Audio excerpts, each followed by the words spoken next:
What's going on, guys? My name's Taylor. And I'm Ryan, and we're here to help you make the right choice with your money.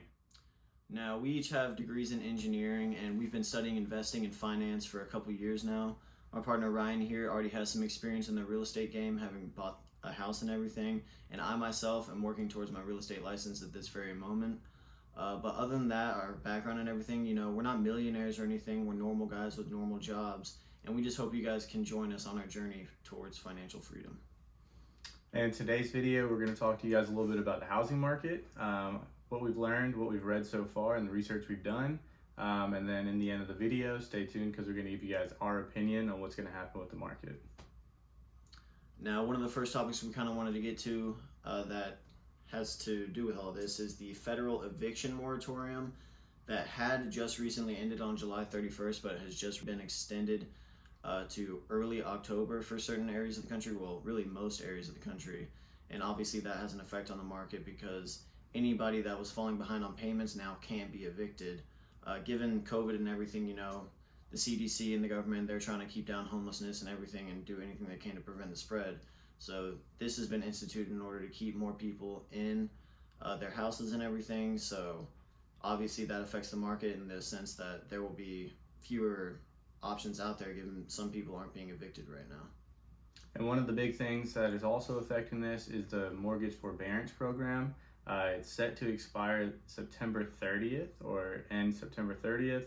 That is basically where some qualified borrowers can pause their payments temporarily until it ends. Obviously, it was extremely high at the peak of COVID, up in the, I think, 11 millions. Now we're down to the 1.75 million borrowers that are still under the program. That is significantly lower than it was, again, at the peak, and that's a big deal to see the market change. Yeah, which is good. More people have a better foothold in owning their own homes and everything. More people have more equity now. This has helped a lot of people, but it does simply affect the market. We're just looking at the facts right now. And going along with this, supply is down right now. We're at one of the all-time lows we've seen in U.S. history.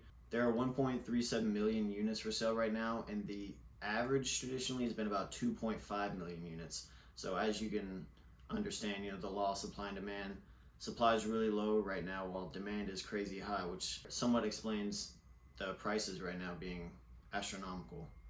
So the sales rates are down, and that is a little bit misleading for the market. So with sales rates, it's how many homes are being sold in a period of time. Typically they do it on a month span, so you'll hear sales per June, sales per July. And again, that can be misleading because sellers, since it's seller's market, can decide, you know what, I want to get top dollar, top dollar. And in that case, I'm going to sell it way above what the home is valued at. In that case, hopefully buyers are going to realize that it's way too overvalued and not buy in, and that means the sales rate is going to drop. That doesn't mean that there's less buyers, that doesn't mean that there's less sellers, it just means that there's a tricky or a system that isn't working where they're trying to take advantage and someone else isn't buying in. That could be the situation right now. Yeah, I know for me personally, I was considering buying a house early on in the pandemic, but the market just priced me right out of that option. I mean, at the beginning, something I was strongly considering and looking into, but as prices just continue to rise, that wasn't really an option for me anymore. So I know there are a lot of people out there still looking for homes. Everyone has a lot of nest fever right now. It seems other people are trying to just get out, find something new. And I think a lot of people are just priced out of the market. So even if the market does have a little bit of a dip, there's a decent chance that a lot of these buyers that have just been waiting in the background will suddenly emerge and, the market will either plateau or simply go back up again as more buyers come. And it's very different. A lot of people are referencing 2008 because that's the big housing crash. It's very different than what it was then. In 2008, lenders were giving money out for nothing. Whether you were qualified, we have many situations or many different circumstances now where there's banks and lenders are giving less money and have better standards. So one, obviously your credit score is a big deal, and that's gonna right then and there cut out a lot of people that don't qualify.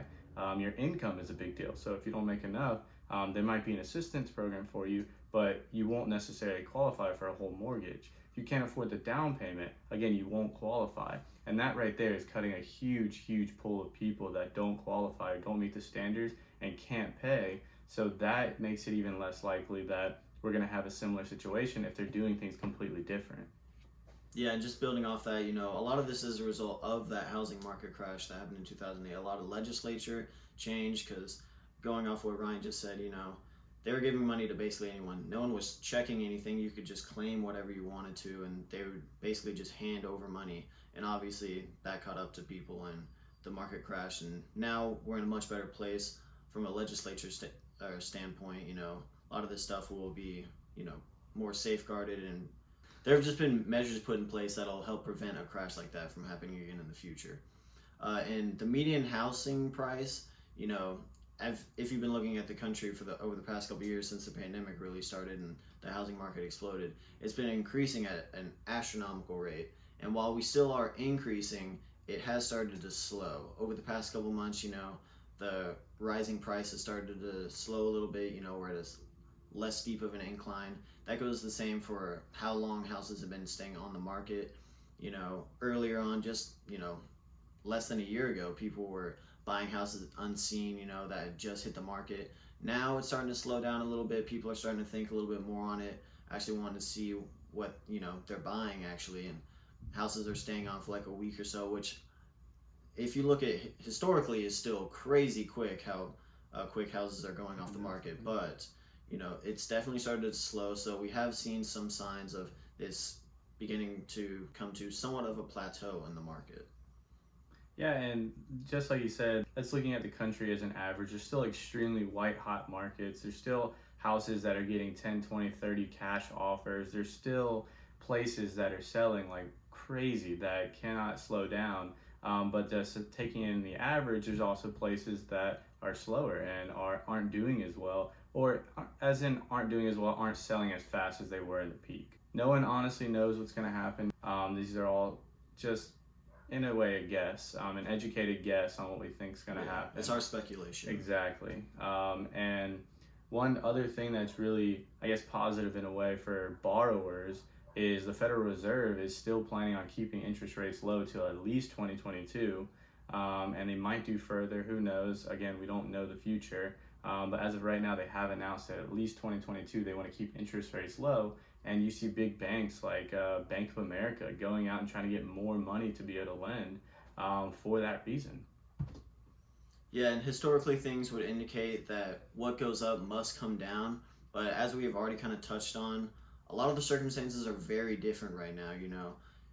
Simply me talking to some of the older generation, frankly, they've kind of seen this happen and all, a couple times, depending on how old you're talking about. But people are somewhat skeptical, but the circumstances are certainly different right now, and if there would be a crash, I don't think too many people are claiming that to be one of near the magnitude that we've ever seen before.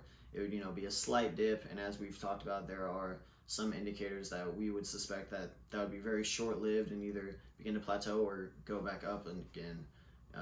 But it's kind of hard to tell if there'd actually be a severe crash like we've seen historically. And for our opinion, we're pretty much on the same page here. We do agree. After reading all this information and then some, we're trying to condense the information down to an easy to listen video or easy to watch video. So we do think that there's going to be some form of correction or some form of plateau, maybe even a slight dip. However, we don't think that there's going to be any kind of major drop due to the fact that we just think sellers are overpricing their homes, and the buyers are getting smart, and which is a good thing, and they're realizing that why would I buy in so much above value when I can just wait a little bit, and then they're going to have to drop and meet me in the middle. Even if you go a little above value, that's understandable, but that's still a slight correction that'll need to be made, and that will make houses sit on the market longer, which is okay. Another big thing is lumber. The lumber prices are going to start dropping.